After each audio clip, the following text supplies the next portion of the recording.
একটা কথা কি জানো তো, মানুষ যদি কারো রূপের প্রেমে পড়ে তাহলে সে ভালোবাসাটা টিকবে না।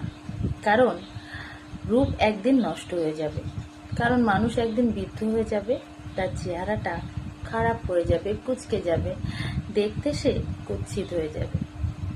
তাই কারোর রূপের প্রেমে পড়ো না।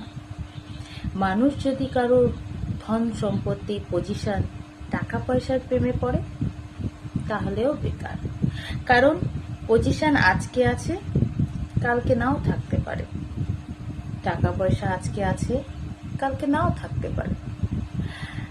তাই যদি কারো টাকা পয়সা বা পজিশনের প্রেমে পড়ো, সেটাও এক না এক টাইম শেষ হয়ে যেতে পারে।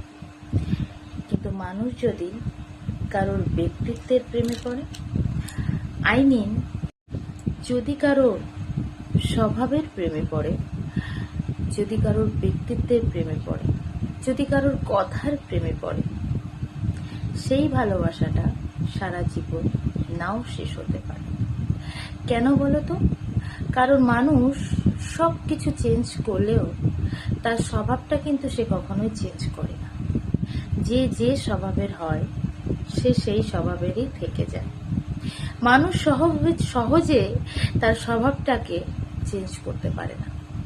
তাই যদি কারোর প্রেমে পড়ো, তার স্বভাবের প্রেমে পড়ো, তার কথার প্রেমে পড়ো, যেগুলো তার শেষ নিঃশ্বাস পর্যন্ত থেকে যায়।